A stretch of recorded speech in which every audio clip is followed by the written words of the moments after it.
Hello दोस्तों, स्वागत है आपका हमारे online platform VK edu change the way of learning पर। दोस्तों, कहते हैं कि कोई भी लक्ष्य इंसान से बड़ा नहीं होता और हारा वही जो लड़ा नहीं होता। जी हाँ दोस्तों, आज फिर हम आपके लिए लेकर आए हैं यूपी ट्रिपल पेट एग्ज़ाम में बहुत अच्छा स्कोर करने के लिए यूपी ट्रिपल पेट एग्ज़ाम का प्रैक्टिस सेट, जो कि आपके एग्ज़ाम में अच्छे मार्क दिलाने में बहुत ज़्यादा हेल्प करने वाला है। तो आप सभी लोग लास्ट तक बने रहेंगे हमारे इस सेशन में। दोस्तों, कहते हैं कि रख हौसला वो मंजर भी आएगा, रख हौसला वो मंजर भी आएगा, प्यासे के पास चलकर समंदर भी आएगा, थक कर ना बैठ है मंजिल के मुसाफिर, मंजिल भी मिलेगी और मिलने का मज़ा भी आएगा। जी हाँ दोस्तों, चलिए एक बार हम लोग पुनः एक नए मोटिवेशन के साथ, एक नए जोश के साथ और एक नए उत्साह के साथ आज के इस सेशन को स्टार्ट करते हैं। अगर आप फर्स्ट टाइम हमारे इस चैनल पर विजिट कर रहे हैं तो आप सभी लोग सब्सक्राइब जरूर करेंगे और साथ ही साथ आज के इस सेशन को ज़्यादा से ज़्यादा लोगों तक शेयर करेंगे। तो चलिए आज के सेशन की ओर हम लोग आगे बढ़ते हैं। आज का हमारा जो पहला प्रश्न है उसकी तरफ हम लोग आगे बढ़ते हैं। फटाफट से आप लोग लाइक, शेयर और सब्सक्राइब जरूर करेंगे। तो चलिए आज के पहले प्रश्न की ओर बढ़ते हैं। आप सभी को प्रश्नों के आंसर जो है चैट बॉक्स में देना है और साथ ही साथ अगर आप बाद में देखते हैं तो कमेंट सेक्शन में आप लोग आंसर अवश्य बताएंगे। पहला प्रश्न है, 1778 ईस्वी में अंग्रेजों ने कहां पर पहली प्रिंटिंग प्रेस की स्थापना की? फटाफट से बताएंगे। 1778 में, ध्यान से देखेंगे, 1778 में अंग्रेजों ने कहां पर पहली प्रिंटिंग प्रेस की स्थापना की? सभी को इसका आंसर कमेंट सेक्शन में देना। जितने सारे लोग आज के सेशन से जुड़े हुए एक बार लाइक करेंगे और साथ ही साथ में शेयर करेंगे। ऑप्शन ए है मद्रास, बी है बॉम्बे, सी है अहमदाबाद और डी है कलकत्ता। तो अगर बात करी जाएगी 1778 में अंग्रेजों ने कहां पर पहली प्रिंटिंग प्रेस की स्थापना की है, पहली प्रिंटिंग प्रेस की स्थापना की है, तो इसका एकदम correct answer option D is right answer. Calcutta में पहली प्रिंटिंग प्रेस की स्थापना करी गई। और अगर बात करी जाएगी प्रिंटिंग प्रेस, ध्यान देंगे, अगर बात करी जाएगी प्रिंटिंग प्रेस की, तो ध्यान से दोस्तों देखेंगे प्रिंटिंग प्रेस का आविष्कार कब हुआ? इसका आविष्कार कब हुआ? फटाफट से छाप देंगे कमेंट सेक्शन में, प्रिंटिंग प्रेस का आविष्कार कब हुआ? तो अगर आविष्कार की बात करी जाएगी दोस्तों तो इसका आविष्कार 1440 ईस्वी में हुआ। कब हुआ? 1440 में हुआ। 1440 ईस्वी में हुआ। जोहान्स गुटेनबर्ग ने किया। किसने किया स्थापना इसकी, सॉरी आविष्कार किसने किया? जोहेंस गुटेनबर्ग के द्वारा इसका आविष्कार किया गया है प्रिंटिंग प्रेस का। तो सभी लोग बने रहेंगे सेशन में लास्ट तक। तो हमारा अगला प्रश्न क्या है उसकी तरफ हम लोग आगे बढ़ते हैं। जी हाँ दोस्तों, आज के इस सेशन का हमारा दूसरा प्रश्न है, गोहाना में किले का निर्माण किस राज्य के द्वारा हुआ है? गोहाना में किले का निर्माण किस राज्य के द्वारा हुआ है? अकबर, हेमचंद्र, हर्षवर्धन या फिर पृथ्वीराज चौहान थर्ड? सही आंसर क्या होगा कमेंट सेक्शन में छाप देंगे जितने सारे दोस्त आज के सेशन से जुड़े हुए हैं। तो इस अगर बात की जाएगी गोहाना के किले का निर्माण किस राज्य के द्वारा हुआ है या फिर किस राजा के द्वारा हुआ है, तो इसका निर्माण जो है चौहान वंश के पृथ्वीराज चौहान, ध्यान देखेंगे, पृथ्वीराज चौहान थर्ड के द्वारा इसका निर्माण कराया गया। ठीक है। और यह कस्बा किस में है, यह किस कस्बे में है? तो गोहाना कस्बे में इसका निर्माण कराया गया। कहाँ कराया गया? गोहाना कस्बे में इसका निर्माण कराया गया। सभी दोस्त ध्यान रखेंगे, गोहाना कस्बे में इसका निर्माण कराया गया। अगला जो प्रश्न है उसकी तरफ हम लोग आगे बढ़ते हैं। जी हाँ दोस्तों, अगला प्रश्न है, बाबर और इब्राहिम लोदी के बीच 1526 ईस्वी में प्रसिद्ध लड़ाई कहाँ की गई? फटाफट से छाप देंगे कमेंट सेक्शन में।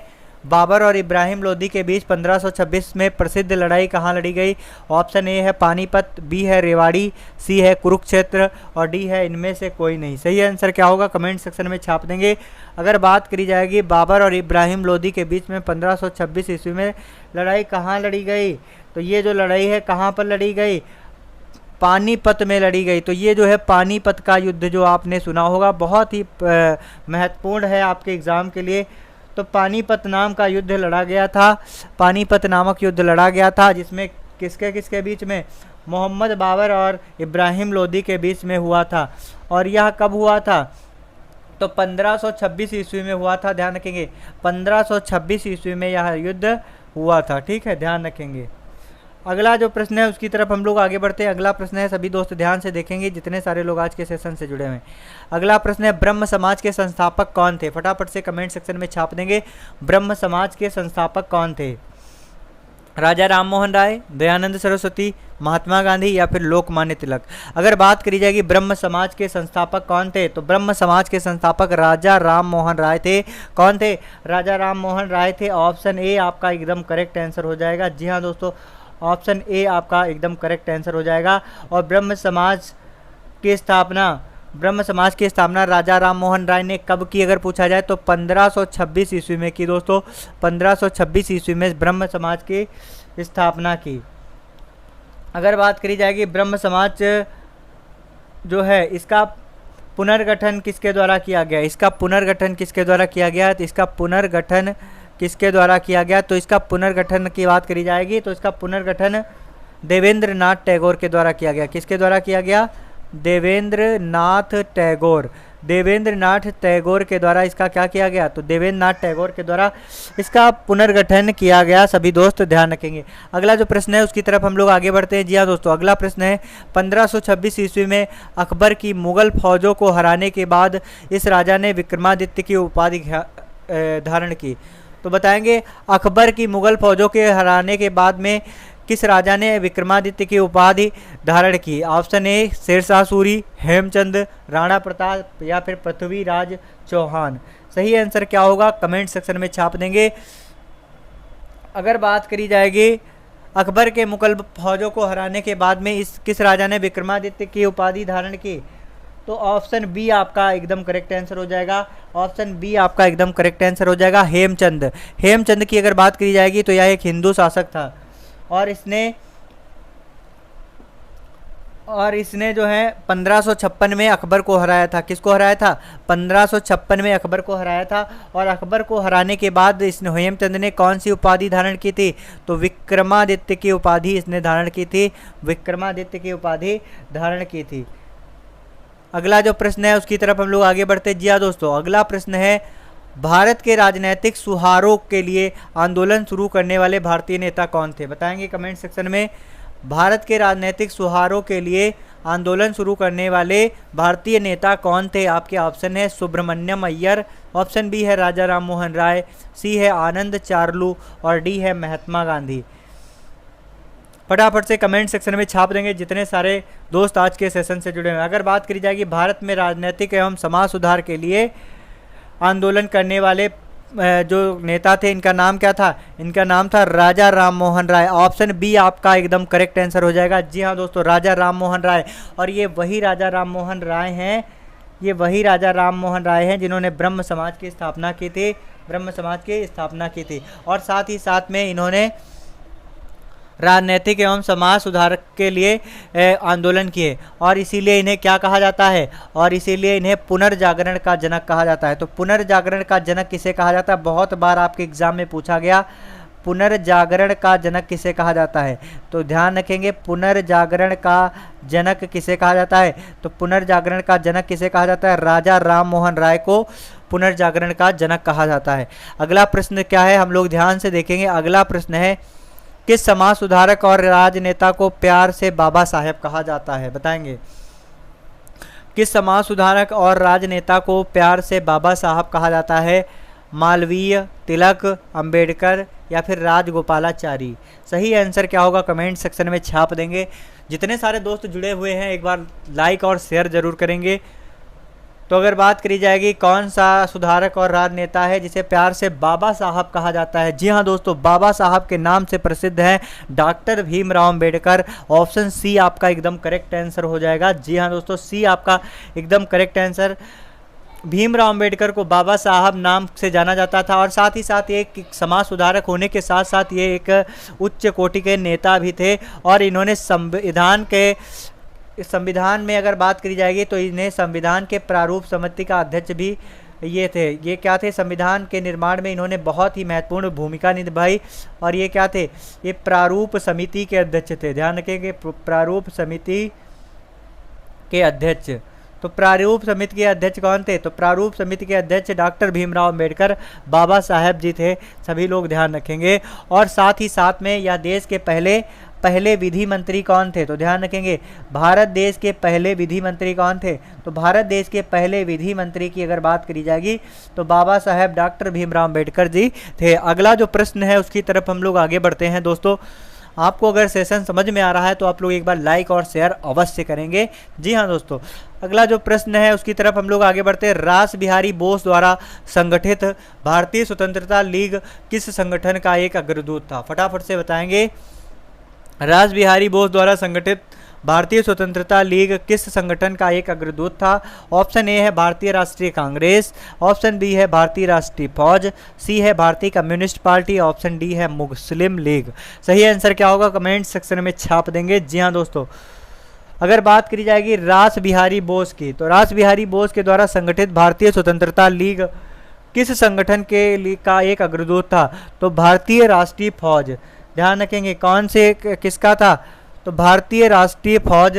ध्यान रखेंगे भारतीय राष्ट्रीय फौज का संगठन का एक अग्रदूत था। ऑप्शन बी आपका एकदम करेक्ट आंसर हो जाएगा। सभी दोस्त ध्यान रखेंगे। अगला जो प्रश्न है उसकी तरफ हम लोग आगे बढ़ते हैं। अगला प्रश्न क्या है ध्यान से देखेंगे। अगला प्रश्न है पल्ली आंदोलन संबंधित है। फटाफट से कमेंट सेक्शन में छाप देंगे पल्ली आंदोलन किससे संबंधित है। जितने सारे दोस्त जुड़े हुए हैं एक बार लाइक करेंगे और साथ ही साथ में शेयर करेंगे। पल्ली आंदोलन संबंधित है ओडिशा से, तमिलनाडु से, महाराष्ट्र से या फिर गुजरात से। सही आंसर क्या होगा छाप देंगे। अगर बात करी जाएगी पल्ली आंदोलन की तो पल्ली आंदोलन किससे संबंधित है? तमिलनाडु से संबंधित है पल्ली आंदोलन। ऑप्शन बी आपका एकदम करेक्ट आंसर हो जाएगा। पल्ली आंदोलन का संबंध तमिलनाडु है और इसकी शुरुआत भी तमिलनाडु में हुई है। तमिलनाडु में हुई थी और किस समय हुई थी? तो 1930 में यह पल्ली आंदोलन जो है स्टार्ट हुआ 1930 में। और 1930 में एक भारत में एक और आंदोलन चल रहा था जिसका नाम क्या था? नमक आंदोलन। किस नाम से जाना गया था? नमक आंदोलन। नमक आंदोलन। सभी दोस्त ध्यान रखेंगे। अगला जो प्रश्न है उसकी तरफ हम लोग आगे बढ़ते हैं। जी हाँ दोस्तों, अगला प्रश्न क्या है ध्यान से देखेंगे। अगला प्रश्न है सिपाही विद्रोह किस वर्ष हुआ था? फटाफट से छाप देंगे कमेंट सेक्शन में सिपाही विद्रोह किस वर्ष हुआ था। ऑप्शन ए है 1920, 1857, 1935 या फिर 1842। सही आंसर क्या होगा एक बार बताएंगे सभी दोस्त कि सिपाही विद्रोह किस वर्ष स्टार्ट हुआ। तो सिपाही विद्रोह की अगर बात करी जाएगी तो सिपाही विद्रोह आपका 1857 में स्टार्ट हुआ। 1857 में सिपाही विद्रोह स्टार्ट हुआ।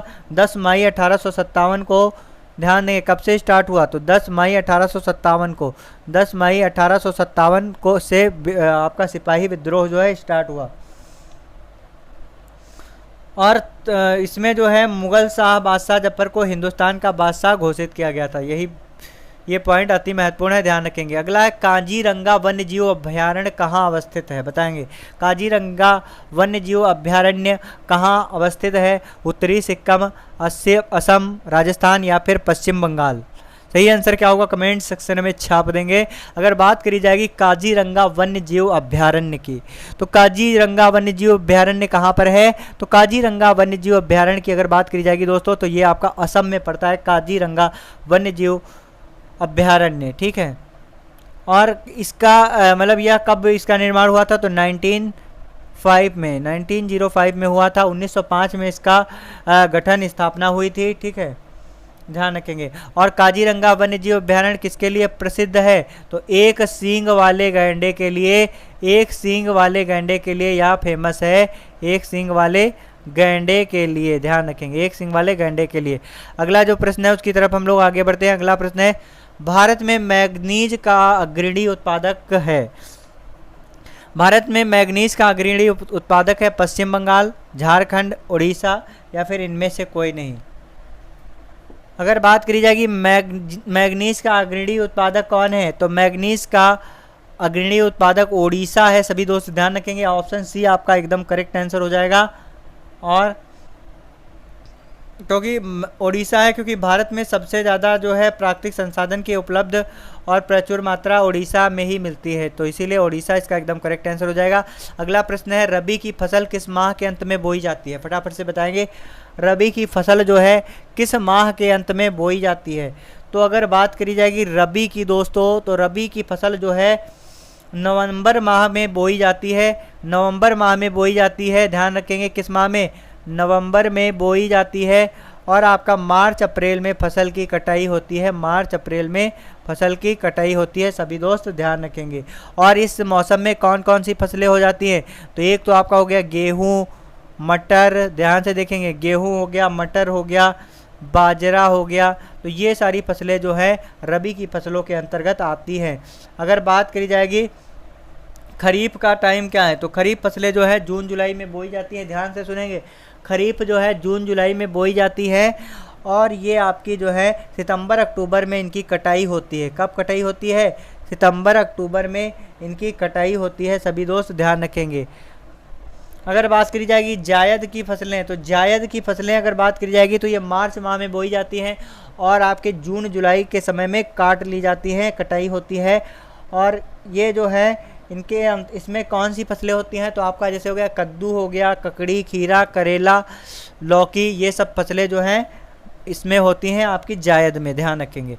अगला जो प्रश्न है उसकी तरफ हम लोग आगे बढ़ते हैं। जी हाँ दोस्तों, अगला प्रश्न है, ध्यान से देखेंगे, निम्न में से कौन सी नदी अरब सागर में नहीं मिलती है, फटाफट से छाप देंगे। निम्न में से कौन सी नदी अरब सागर में नहीं मिलती है, सभी दोस्त आंसर बताएंगे। नर्मदा, साबरमती, गोदावरी या फिर ताप्ती। सही आंसर क्या होगा कमेंट सेक्शन में छाप देंगे।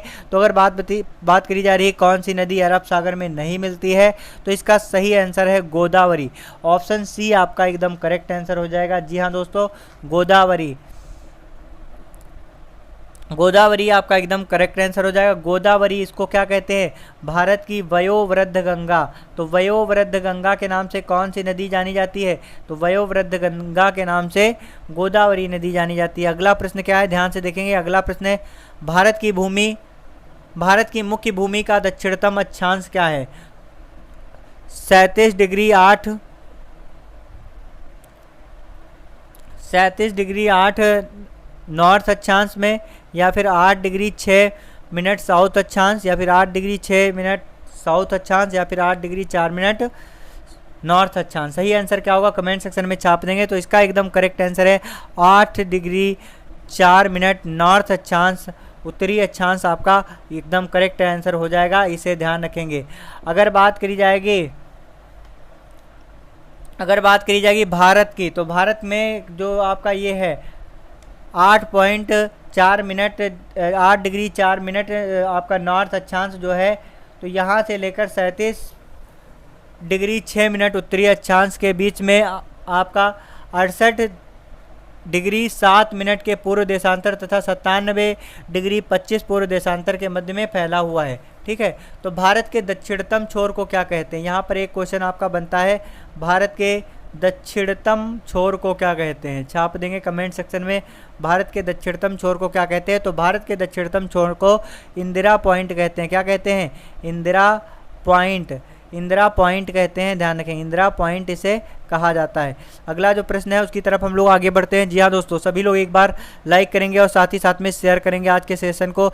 उपभोक्ता फलन C बराबर A प्लस BY में B किसे दर्शाता है, सीमांत बचत प्रवृत्ति को, स्वायत्त खपत को, स्वायत्त बचत को, या फिर सीमांत उपभोग प्रवृत्ति को। सही आंसर क्या होगा कमेंट सेक्शन में छाप देंगे। अगर बात की जाएगी सी को क्या कहते हैं, सीमांत उपभोग प्रवृत्ति। ऑप्शन डी आपका एकदम करेक्ट आंसर है, सभी दोस्त ध्यान रखेंगे।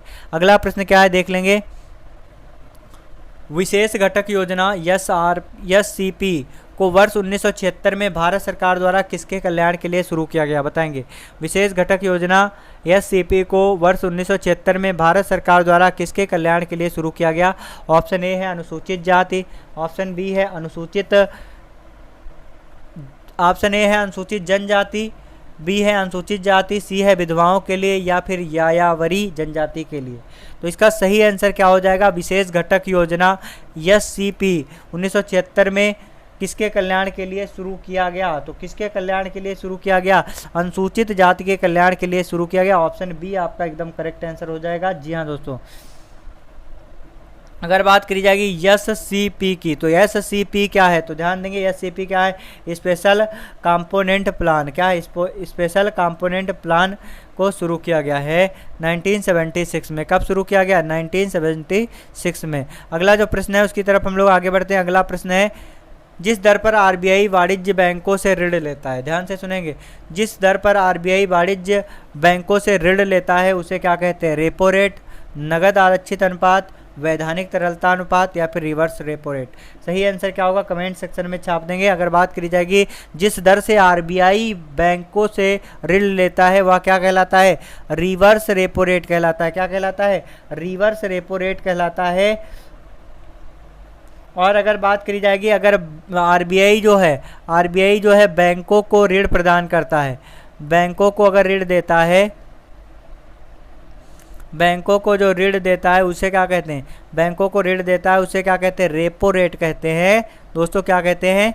रेपो रेट कहते हैं। अगला जो प्रश्न है उसकी तरफ हम लोग आगे बढ़ते हैं। जी हाँ दोस्तों, आप सभी लोग लास्ट तक बने रहेंगे, हमारे आज के सेशन में अति महत्वपूर्ण है, एकदम एग्जाम पैटर्न पर आधारित आपके सारे प्रश्न हैं, तो ध्यान से देखेंगे और सही आंसर कमेंट सेक्शन में अवश्य बताएंगे।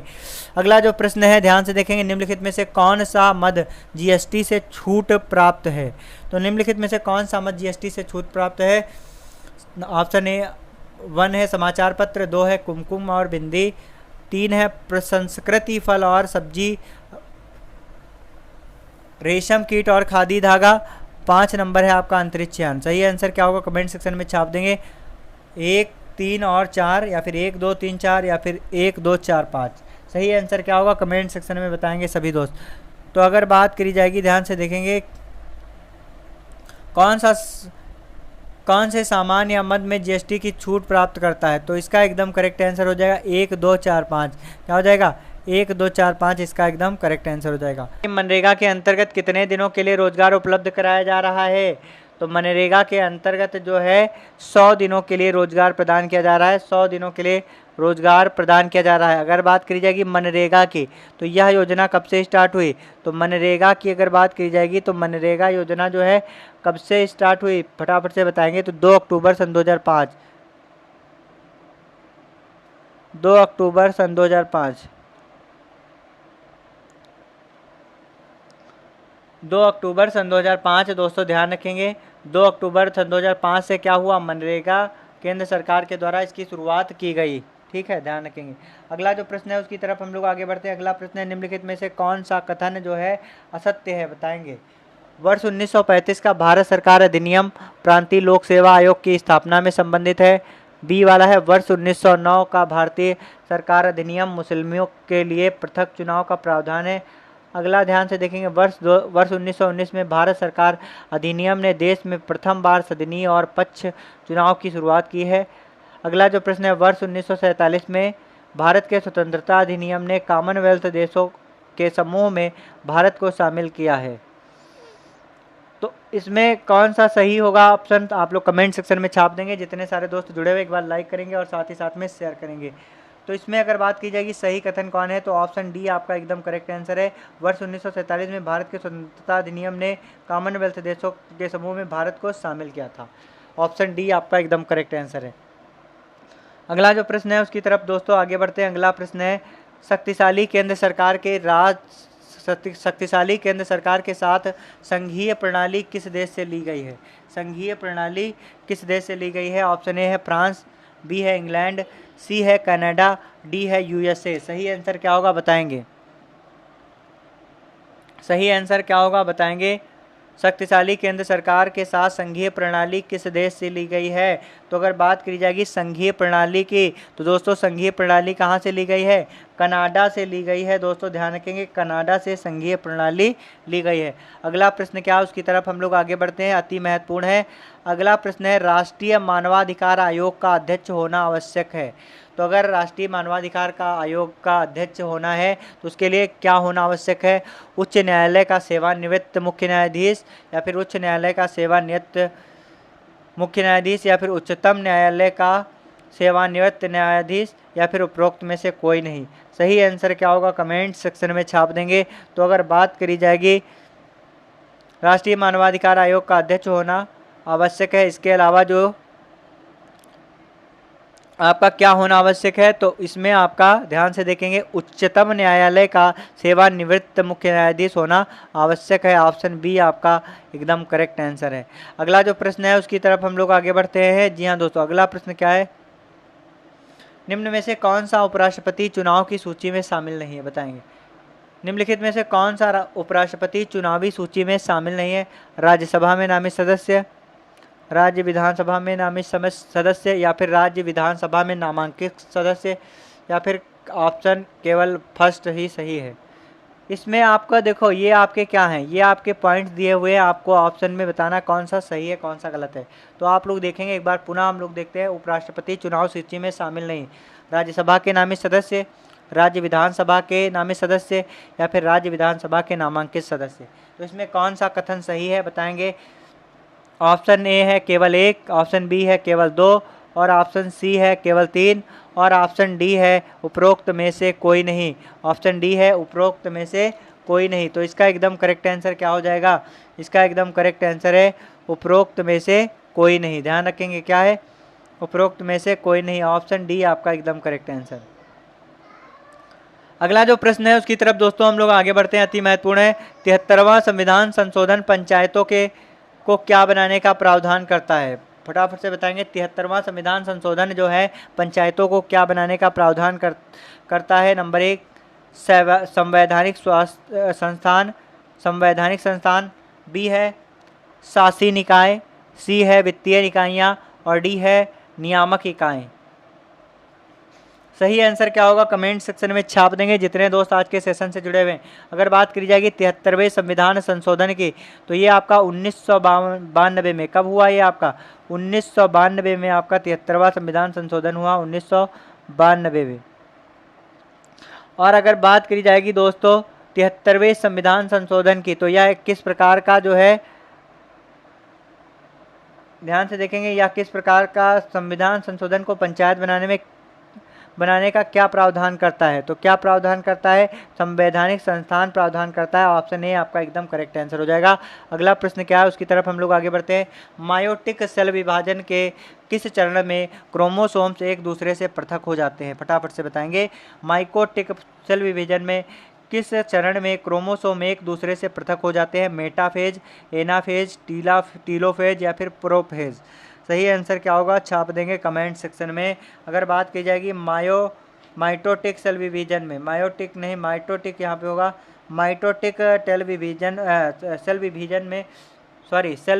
में मायोटिक, फिर से एक बार इसे हम लोग देखते हैं। मायोटिक सेल विभाजन में किस चरण में क्रोमोसोम्स एक दूसरे से पृथक हो जाते हैं। ऑप्शन ए है मेटाफेज, ऑप्शन बी है एनाफेज, ऑप्शन सी है टीलोफेज, ऑप्शन डी है प्रोफेज। सही आंसर क्या होगा कमेंट सेक्शन में छाप देंगे। इसका एकदम करेक्ट आंसर है एनाफेज।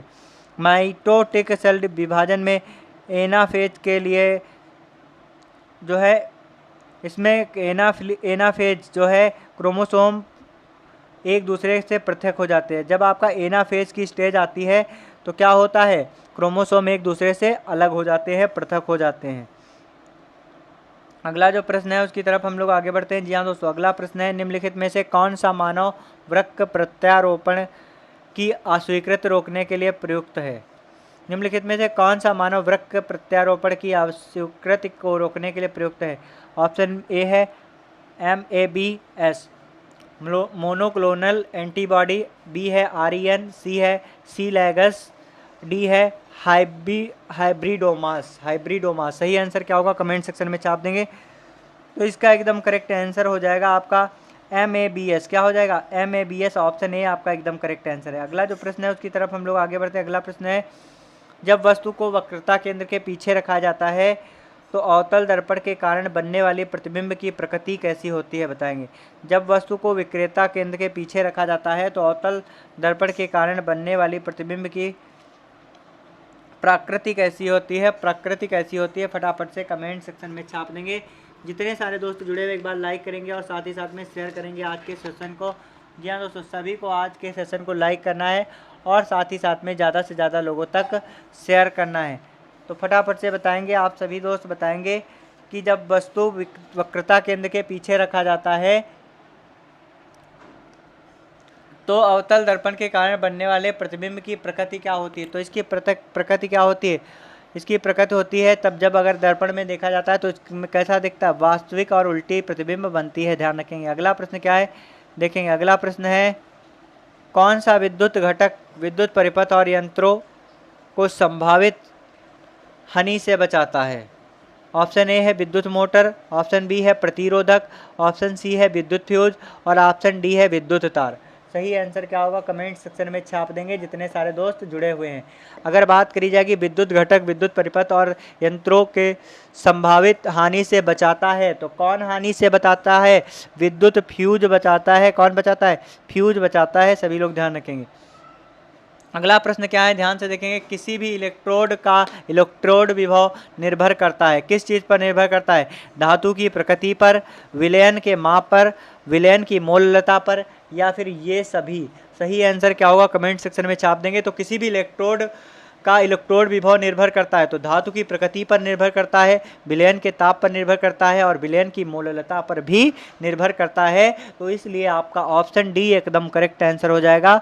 डी आपका एकदम करेक्ट आंसर है। सभी दोस्त ध्यान रखेंगे। अगला जो प्रश्न क्या है उसकी तरफ हम लोग आगे बढ़ते हैं। जी हाँ दोस्तों, अगला प्रश्न क्या है ध्यान से देखेंगे। टेस्ट क्रिकेट में कपिल देव का रिकॉर्ड तोड़ने वाले 28 गेंदों पर अर्धशतक लगाने वाले पहले भारतीय खिलाड़ी कौन बने हैं? छाप देंगे कमेंट सेक्शन में जितने सारे दोस्त जुड़े हुए हैं। तो अगर बात करी जाएगी कपिल देव का रिकॉर्ड तोड़कर 28 गेंदों में अर्धशतक लगाने वाला पहला भारतीय खिलाड़ी कौन बन गया है? पहला भारतीय खिलाड़ी कौन बन गया है? फटाफट से कमेंट सेक्शन में छाप देंगे जितने सारे दोस्त आज के सेशन से जुड़े हुए हैं। अगर बात करी जाएगी टेस्ट क्रिकेट में कपिल शर्मा का रिकॉर्ड तोड़कर 28 गेंदों में अर्धशतक किसने लगाया?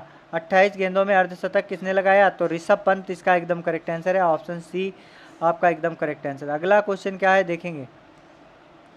अगला क्वेश्चन क्या है ध्यान से देखेंगे। किस देश ने पृथ्वी की निचली सतह में अपना दूसरा उपग्रह नूर 2 प्रक्षेपित किया? बताएंगे। किस देश के द्वारा पृथ्वी की निचली सतह में अपना दूसरा उपग्रह नूर 2 को प्रक्षेपित किया गया? ऑप्शन ए है चाइना, ऑप्शन बी है ईरान, ऑप्शन सी है जापान और ऑप्शन डी क्या है? ऑप्शन डी है पाकिस्तान। ऑप्शन डी है आपका पाकिस्तान। सही आंसर क्या होगा कमेंट सेक्शन में छाप देंगे। तो इसका एकदम करेक्ट आंसर है पाकिस्तान। ध्यान देंगे इसका सही आंसर क्या है? पाकिस्तान इसका एकदम करेक्ट आंसर है। सभी दोस्त ध्यान रखेंगे। नूर 2 उपग्रह कहाँ लॉन्च किया गया? पाकिस्तान में। ऑप्शन डी आपका एकदम करेक्ट आंसर है। जितने सारे दोस्त आज के सेशन से जुड़े हुए हैं एक बार लाइक करेंगे और साथ ही साथ में शेयर करेंगे अपने सभी दोस्तों के साथ में। जी हाँ दोस्तों, सभी दोस्तों के साथ में एक बार हमारे आज के इस सेशन को अवश्य शेयर करेंगे। हमारे आज के सेशन को आप लोग अवश्य शेयर करेंगे, ऐसी हम आशा करते हैं।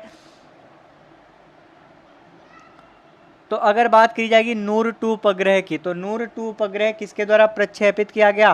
तो ये आपका ईरान देश के द्वारा प्रक्षेपित किया गया। सही आंसर ईरान होगा। ध्यान रखेंगे। अगला प्रश्न क्या है देखेंगे।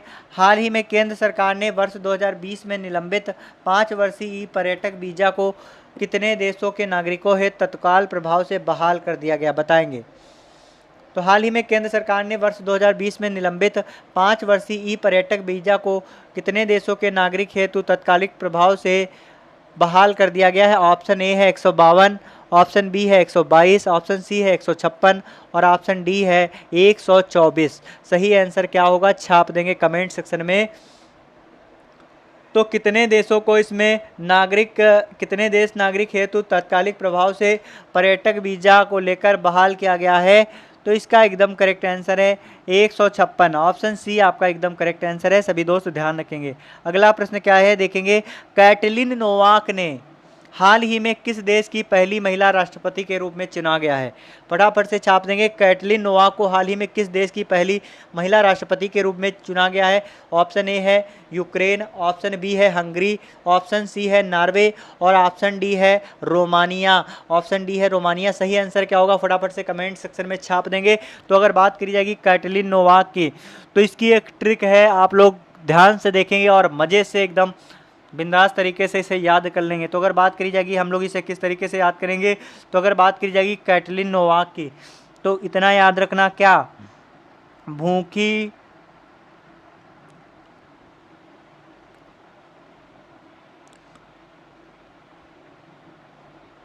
बिल्ली, क्या याद रखेंगे?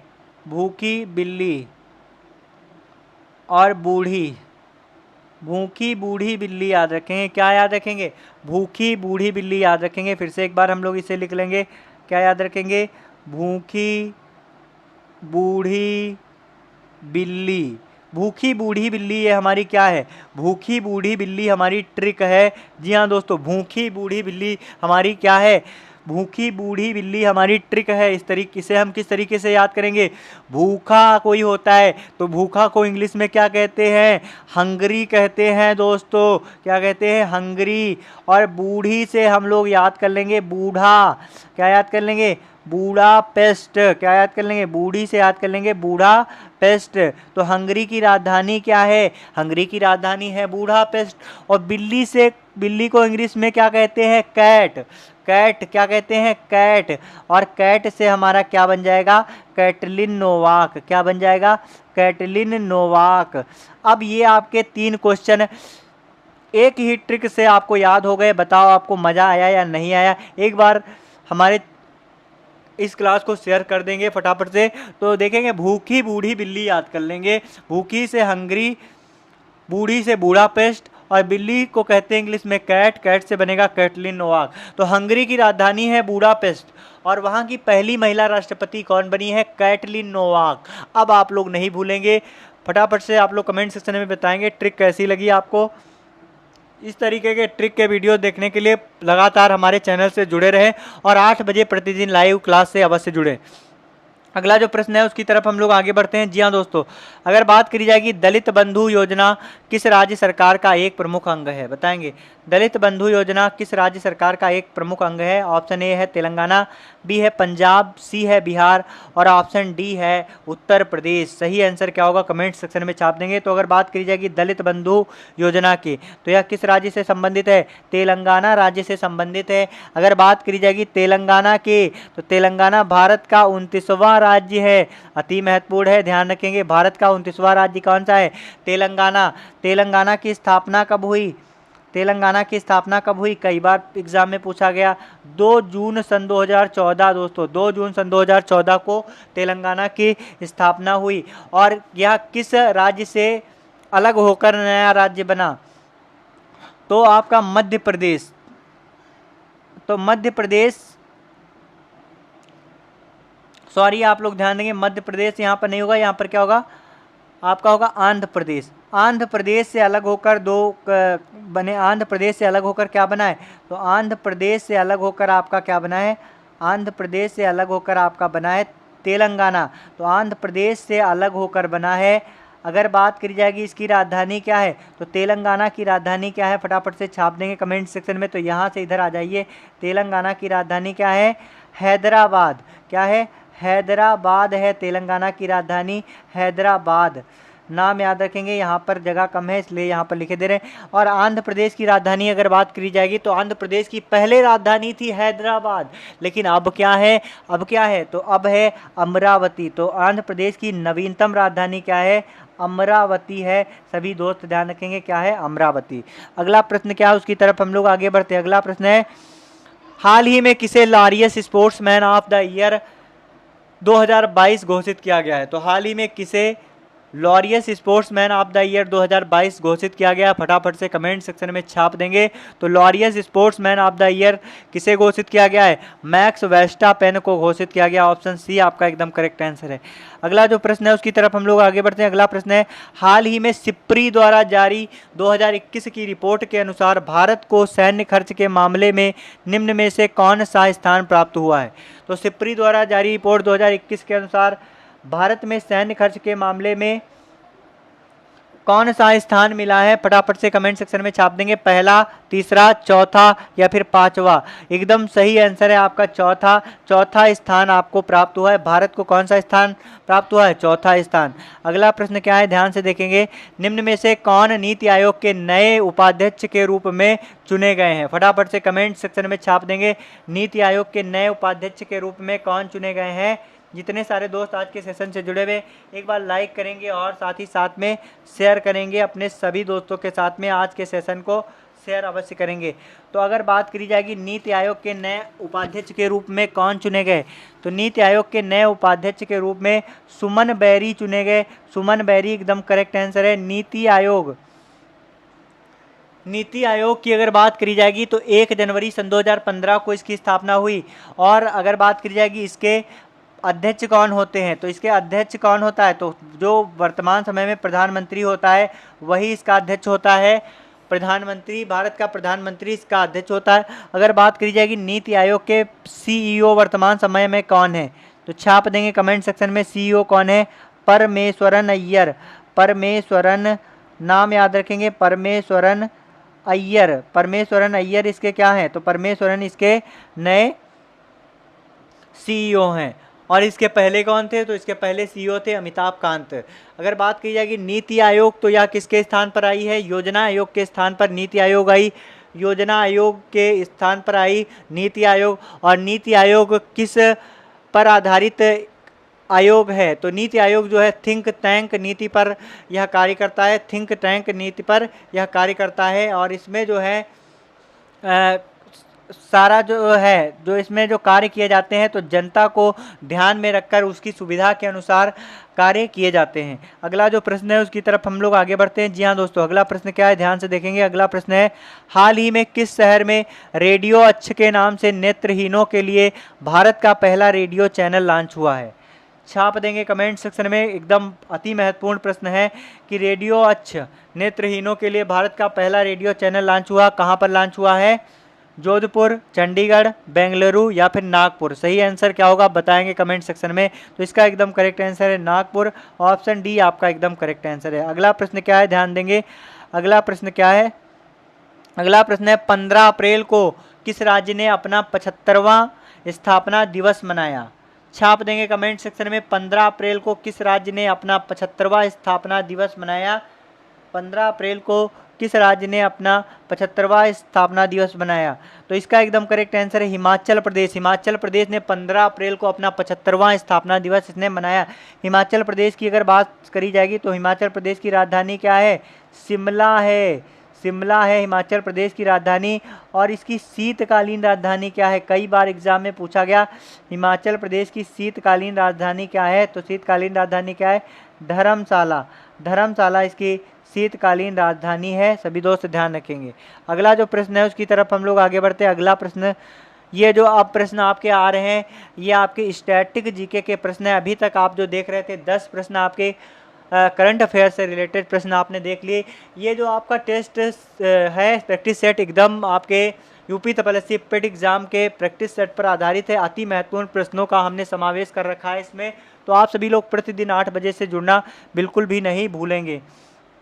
अगर बात करी जाएगी इजरो की, तो ध्यान से देखेंगे। इजरो की अगर बात करी जाएगी, इजरो, तो इजरो का रॉकेट प्रक्षेपण पैड कहाँ पर स्थित है? ऑप्शन ए है श्री हरिहरकोटा, बी है ट्राम्बे, बेंगलुरु या फिर मैसूर? सही आंसर क्या होगा कमेंट सेक्शन में छाप देंगे। तो इजरो का रॉकेट प्रक्षेपण पैड कहाँ पर है? श्री हरिहरकोटा। श्री हरिहरकोटा सतीश धवन अंतरिक्ष केंद्र, याद रखेंगे, सतीश धवन अंतरिक्ष केंद्र। सतीश धवन अंतरिक्ष केंद्र हरिहरकोटा में इजरो का क्या है? इजरो का रॉकेट प्रक्षेपण पैड है। इजरो की अगर बात करी जाएगी तो इजरो का पूरा नाम क्या है? Indian space research organisation. क्या है? इंडियन स्पेस रिसर्च ऑर्गेनाइजेशन इसका फुल फॉर्म है। सभी दोस्त ध्यान रखेंगे। अगला जो प्रश्न है उसकी तरफ हम लोग आगे बढ़ते हैं। अगर बात की जाएगी इजरो के वर्तमान समय में अध्यक्ष कौन है, तो यह भी आपके लिए जानना अति महत्वपूर्ण है। तो इजरो के अध्यक्ष कौन है? इजरो के अध्यक्ष है एस सोमनाथ। नाम याद रखेंगे, कौन है? एस सोमनाथ इजरो के वर्तमान समय में अध्यक्ष हैं। अगला प्रश्न क्या है उसकी तरफ हम लोग आगे बढ़ते हैं। ह्यूमैनिटी हॉस्पिटल किसने स्थापित किया जिसने अपने पूरे जीवन में सब्जी विक्रेता, घरेलू मददगार और मजदूर के रूप में काम किया है? ह्यूमैनिटी हॉस्पिटल को किसने स्थापित किया है जिसने अपने पूरे जीवन में सब्जी विक्रेता, घरेलू मददगार और मजदूर के रूप में कार्य किया है?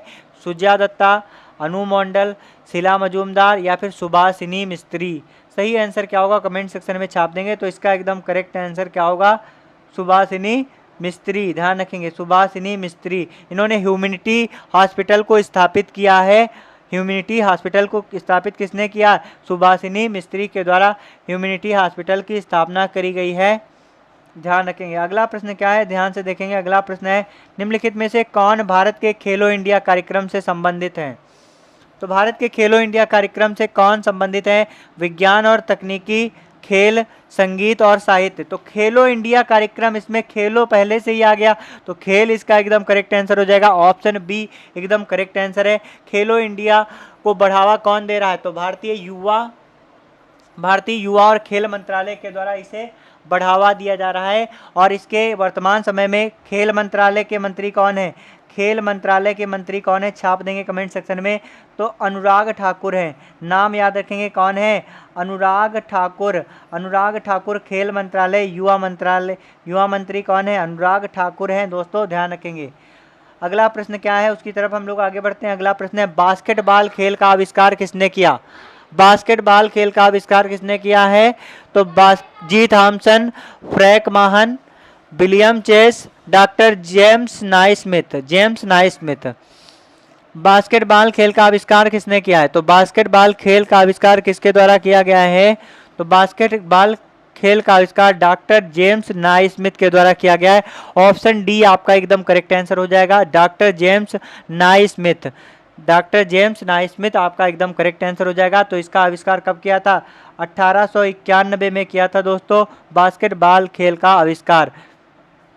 और बास्केटबॉल जो है इसमें कितने सक्रिय खिलाड़ी होते हैं? तो 5 सक्रिय खिलाड़ी होते हैं, ये भी ध्यान रखेंगे। कितने सक्रिय खिलाड़ी होते हैं? 5 सक्रिय खिलाड़ी होते हैं। तो आप लोग खेल से संबंधित प्रश्नों को अवश्य तैयार करके जाइएगा, एक आधे क्वेश्चन आपको देखने को मिल सकते हैं, ठीक है। अगला जो प्रश्न है उसकी तरफ हम लोग आगे बढ़ते हैं। अगला प्रश्न है भारत में राष्ट्रीय लोक सेवा दिवस कब मनाया जाता है? छाप देंगे कमेंट सेक्शन में, भारत में राष्ट्रीय लोक सेवा दिवस कब मनाया जाता है? ऑप्शन ए है 15 जनवरी, 21 मार्च, 21 अप्रैल या फिर 12 नवंबर। सही आंसर क्या होगा कमेंट सेक्शन में बताएंगे। तो इसका एकदम करेक्ट आंसर है, भारत में राष्ट्रीय लोक सेवा दिवस कब मनाया जाता है? 21 अप्रैल को। 21 अप्रैल को मनाया जाता है लोक सेवा दिवस। राष्ट्रीय लोक सेवा दिवस कब मनाया जाता है? 21 अप्रैल को मनाया जाता है। अगला प्रश्न क्या है देखते हैं। भारतीय नौसेना में विशाखापट्टनम पर आधारित किसी कंपनी के साथ सहमति पत्र पर हस्ताक्षर किए हैं, जिसके आधार पर भारतीय नौसेना के सबमरीन सपोर्ट ऑपरेशन को तटीय क्षेत्रों में संचालित करने के लिए 2 डाइविंग सपोर्ट वेसल DSV का निर्माण किया जाना है। तो इसका निर्माण कहाँ पर किया जाना है? हिंदुस्तान यार्ड लिमिटेड, हिंदुस्तान सी कोस्ट लिमिटेड या फिर हिंदुस्तान शिपयार्ड लिमिटेड या फिर हिंदुस्तान शिपिंग लिमिटेड। सही आंसर क्या होगा कमेंट सेक्शन में छाप देंगे। तो इसका ऑप्शन सी एकदम करेक्ट आंसर है, हिंदुस्तान शिपयार्ड लिमिटेड। अगर बात की जाएगी हिंदुस्तान शिपयार्ड लिमिटेड की, तो यह भारत की एक पोत की कंपनी है, हिंदुस्तान शिपयार्ड लिमिटेड, ठीक है। अगला प्रश्न क्या है उसे हम लोग ध्यान से देखेंगे। अगला प्रश्न है माउंट एवरेस्ट की चोटी पर पहुंचने वाली पहली महिला कौन है? छाप देंगे कमेंट सेक्शन में। तो अगर बात करी जाएगी माउंट एवरेस्ट पर की चोटी पर पहुंचने वाली पहली महिला बछेंद्री पाल हैं, जुनको तबई हैं, अरुणिमा सिन्हा है या फिर प्रेमलता अग्रवाल है। सही आंसर क्या होगा कमेंट सेक्शन में छाप देंगे। अगर बात करी जाएगी माउंट एवरेस्ट पर पहुंचने वाली पहली महिला का नाम, तो अगर पहली महिला का नाम पूछा जाता है तो इसका जुनको तबई एकदम करेक्ट आंसर हो जाएगा। जुनको तबई की अगर बात करी जाएगी तो ये कहाँ की रहने वाली है? जापान की रहने वाली है दोस्तों। जापान की अगर बात करी जाएगी तो जापान की राजधानी क्या है? टोक्यो है जापान की राजधानी। अगर बात की जाएगी बछेंद्री पाल की, तो ये पहली भारतीय महिला हैं, पहली भारतीय महिला हैं जो कि माउंट एवरेस्ट पर चढ़ी, पहली भारतीय महिला हैं जो कि माउंट एवरेस्ट को जिन्होंने फतेह किया। आप लोगों को अच्छे से समझ में आ रहा है ऐसी हम आशा करते हैं। तो पहली भारतीय महिला जिन्होंने माउंट एवरेस्ट को फतेह किया, क्या नाम है? बछेंद्री पाल। अगर पूछा जाता है पहली महिला कौन है जिन्होंने माउंट एवरेस्ट को फतेह किया, तो उनका नाम है जुनको तबाई। अरुणिमा सिन्हा के बारे में अगर बात करी जाएगी तो पहली विकलांग महिला, पहली दिव्यांग महिला कहा जाएगा। क्या कहा जाएगा? पहली दिव्यांग महिला, पहली दिव्यांग महिला जिन्होंने माउंट एवरेस्ट को फतेह किया कौन है? अरुणिमा सिन्हा है। सभी दोस्त ध्यान रखेंगे। अगर बात करी जाएगी माउंट एवरेस्ट, तो माउंट एवरेस्ट की ऊंचाई कितनी है? तो ध्यान रखेंगे 8848 मीटर, 8848 मीटर है। अगर बात की जाएगी 8848 मीटर इसकी क्या है? ऊंचाई है। अगला प्रश्न क्या है दोस्तों ध्यान से देखेंगे। अगला प्रश्न है प्योंगयांग निम्नलिखित में से किस देश की राजधानी है? प्योंगयांग निम्नलिखित में से किस देश की राजधानी है? वियतनाम, उत्तरी कोरिया, कंबोडिया या फिर दक्षिण कोरिया? सही आंसर क्या होगा कमेंट सेक्शन में छाप देंगे। प्योंगयांग किसकी राजधानी है? तो प्योंगयांग की अगर बात करी जाएगी तो उत्तरी कोरिया की राजधानी क्या है? प्योंगयांग है। और अगर बात करी जाएगी प्योंगयांग की तो ये उत्तरी कोरिया का सबसे बड़ा शहर है, ये भी ध्यान रखेंगे। उत्तरी कोरिया का अगर पूछा जाएगा सबसे बड़ा शहर कौन है तो प्योंगयांग है, और यही उत्तर कोरिया का क्या है? उत्तर कोरिया की राजधानी है। और साथ ही साथ में प्योंगयांग शब्द का अर्थ क्या होता है? तो इसका अर्थ होता है शांतिमय भूमि। ध्यान रखेंगे क्या होता है? शांतिमय भूमि, इसका क्या होता है? अर्थ है शांतिमय भूमि। अगला प्रश्न क्या है दोस्तों देखेंगे। अगला प्रश्न है प्राचीन भारत में किसके द्वारा मत्स्यकटिकम नामक पुस्तक का संकलन किया गया है? बताएंगे। मत्स्यकटिकम नामक पुस्तक का संकलन किसके द्वारा किया गया? फटाफट से कमेंट सेक्शन में छाप देंगे। कल्हड़, बाणभट्ट, विक्रमदेव या फिर शूद्रक?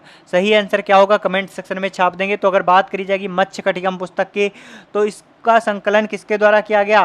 तो मत्स्यकटिकम पुस्तक का संकलन जो है शूद्रक के द्वारा किया गया। किसके द्वारा? शूद्रक के द्वारा किया गया। ऑप्शन डी आपका एकदम करेक्ट आंसर हो जाएगा, मत्स्यकटिकम। अगला जो प्रश्न है उसकी तरफ हम लोग आगे बढ़ते हैं।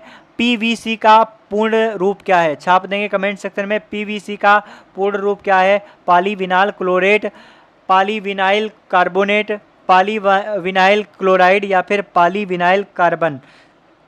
सही आंसर क्या होगा कमेंट सेक्शन में छाप देंगे। तो पीवीसी का पूर्ण रूप क्या है? तो पीवीसी का पूर्ण रूप है polyvinyl chloride, polyvinyl chloride. Option C आपका एकदम करेक्ट आंसर हो जाएगा, पॉलीविनाइल क्लोराइड। ऑप्शन सी आपका एकदम करेक्ट आंसर हो जाएगा। पॉलीविनाइल क्लोराइड की अगर पीवीसी की बात करी जाएगी तो यह एक प्लास्टिक पदार्थ है, यह एक प्लास्टिक पदार्थ है। साथ ही साथ अगर ध्यान से देखेंगे यह एक प्लास्टिक पदार्थ है पॉलीविनाइल क्लोराइड। और साथ ही साथ दोस्तों अगर ध्यान से देखेंगे तो यह सबसे कठोरतम प्लास्टिक है, सबसे कठोर प्लास्टिक है। और इसका उपयोग किसमें किया जाता है? तो पाइप का निर्माण में इसका उपयोग किया जाता है, ध्यान रखेंगे। और साथ ही साथ में इसका निर्माण किसमें किया जाता है? तो जूते के सोल के निर्माण में, पाइप के निर्माण में, किसके निर्माण में? पाइप निर्माण में। और साथ ही साथ में इसका किसमें किया जाता है? जूते के जो सोल होते हैं, जूते के सोल के निर्माण में इसका उपयोग किया जाता है, ध्यान रखेंगे। तो आज का सेशन जो है हमारा बस यहीं तक है। आप लोग लास्ट तक बने रहे उसके लिए बहुत बहुत धन्यवाद। और अगर अभी तक आपने हमारे चैनल को सब्सक्राइब नहीं किया तो फटाफट से आज हमारे चैनल को अवश्य सब्सक्राइब करेंगे। और प्रतिदिन ध्यान रखेंगे, प्रतिदिन लाइव क्लास से अवश्य जुड़ेंगे। अगर आप यूपी ट्रिपल पेट एग्जाम में एकदम बेस्ट 80 प्लस स्कोर करना चाहते हैं, 80 प्लस स्कोर करना चाहते हैं, तो इसलिए प्रतिदिन शाम को, ध्यान रखेंगे, प्रतिदिन शाम को 8 बजे हमारे लाइव सेशन से अवश्य जुड़ेंगे, जिसमें आपको सामान्य ज्ञान से 50 जो नंबर आपको मिलने वाले हैं वो आपके यहाँ से एकदम पक्के होने वाले हैं, एकदम डीप एनालिसिस हम आपको करवाने वाले हैं। साथ ही साथ कुछ एक्स्ट्रा क्लासेज आपकी जीएस जीके की करवाने वाले हैं, करंट अफेयर की करवाने वाले हैं। अभी तक हमने करंट अफेयर की जनवरी से जून माह तक की क्लास आपकी करवाई है। अगर आपने अभी तक हमारे उस क्लास को नहीं देखा है तो फटाफट से उसे देखेंगे, उसका लिंक आपको डिस्क्रिप्शन में मिल जाएगा। लास्ट में बस यही कहना चाहते हैं कि अपनी मंजिल को भुलाकर जिया भी तो क्या जिया, अपनी मंजिल को भुलाकर जिया भी तो क्या जिया, अगर है दम तो उसे पाकर दिखा, लिख दे खून से अपनी कामयाबी की कहानी को और बोल दे उस किस्मत से, अगर है दम तो मिटा कर दिखा। थैंक यू सो मच दोस्तों।